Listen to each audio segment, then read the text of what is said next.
possibilities of ministry in singleness and would never have called it a state of slavery. I don't think. Verse 15, in such cases, the brother or sister is not enslaved. Does not mean not enslaved to stay single. He doesn't think singleness is slavery. He loves what singleness brings his life and others if they would have it.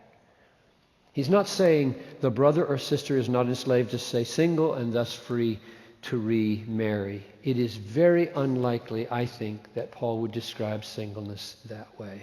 Number two, here's the second reason why I don't think he's saying there is a permission of remarriage. Verses 10 and 11 have already pointed us in exactly the opposite direction. Look at verses 10 and 11. To the married I give this charge, not I, but the Lord. I think he's appealing directly there to the historic sayings we've been looking at. The wife should not separate from her husband, but if she does, she should remain unmarried, or else be reconciled to her husband.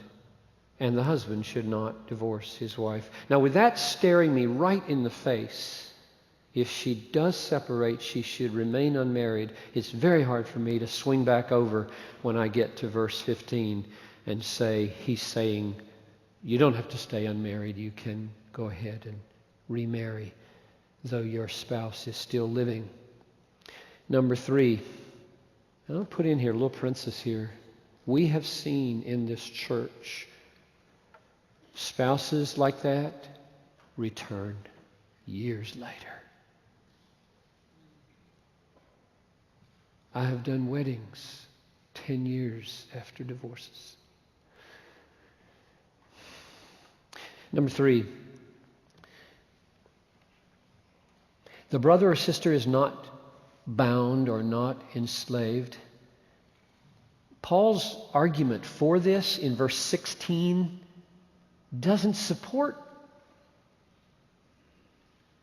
that you don't have to stay single. It supports that you don't have to stay married. Look at it, verse 16. For how do you know, wife, whether you will save your husband? Or how do you know, husband, whether you will save your wife? What's he saying?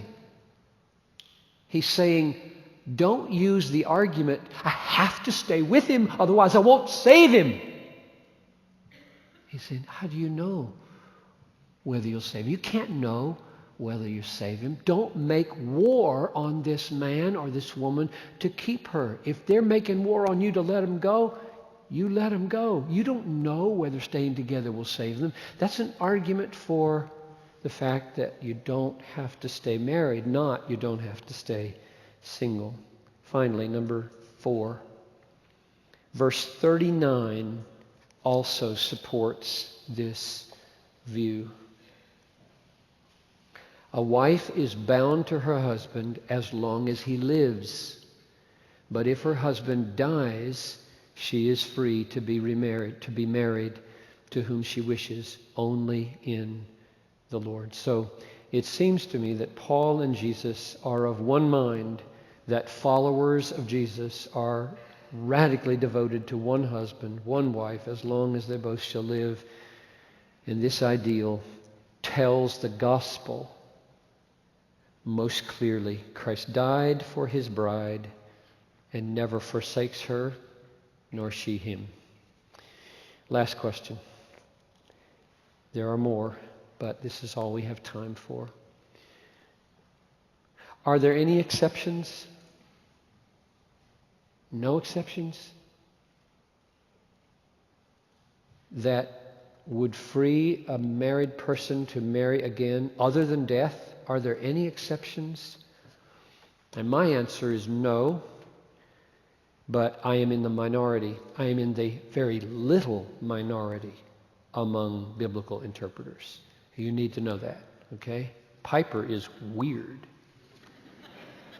I mean, you should decide whether it looks like I'm weird from texts, but as far as evangelical teachers go, I am in a very small minority. If you want somebody to give you a permission for divorce, knock on any church. Almost. But don't knock on this one, because at least if you come to my office, that's not what I'm going to counsel you to do. Now, the text, Matthew 19, 3 through 12, which was printed wrong, and I apologize, Eric, it was my fault. Printed wrong in the bulletin.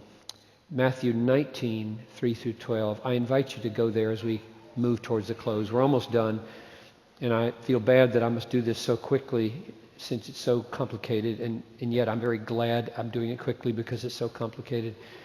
Because complicated things should be done not with kind of rhetorical flourish from a pulpit, but in the leisure of your study online, reading a paper and writing out and weighing, and not under constraint from my personality or anything like that. You can go, as I'll tell you in a minute, online to get the two papers that I'm going to refer to. Verse 9 of Matthew 19 is the main place where other teachers argue that there is a huge exception clause in the prohibition of divorce and remarriage. And it goes like this. Verse 9. And I say to you, whoever divorces his wife except for sexual immorality and marries another commits adultery. And most scholars say except for sexual immorality means except for the spouse committing adultery. And if they do commit adultery against you, you are free then to divorce and remarry. Now that's not what I think this means, but it is what most people think it means. And I'll give you just a few sentences to the effect of why I think what I think, but mainly I'm going to send you to the paper called Divorce and Remarriage, a position paper. If you just type in the word divorce in the search engine at Desiring God, you're going to get two papers, bang. The one I wrote that defends what I've been preaching, and then another one, which I'll mention in just a minute, which is very, very important, produced by the leaders of our church along with me. In a couple of sentences, Jesus does not use the word adultery here. It's very striking. He uses the word porneia, which is generally fornication, which is odd. Fornication. Married people don't commit fornication. They commit adultery. Unmarried people commit fornication. So what's this word porneia doing there? This word that often not only means fornication.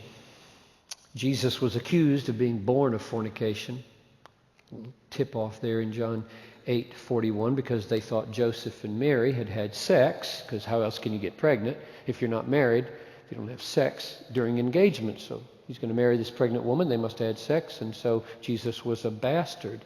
He was born out of, or conceived out of wedlock. That sets up a situation. Matthew is the only gospel that tells about Joseph and Mary in that plight. And Matthew says, being a just man and unwilling to put her to shame, he resolved to divorce her quietly. So Matthew explicitly reports that Joseph thought his wife had committed fornication, and he quietly, being a just man, decided to, and the word divorce is used, because betrothal or engagement was more significant then than it is now. So there was some kind of formal separation. He was going to do this, and he was just to do it. So that I'm inclined to think that as Matthew reports what Jesus says here, these words, except for fornication, simply mean, I'm not talking about fornication during betrothal. If a man divorces his wife and marries another, he commits adultery, except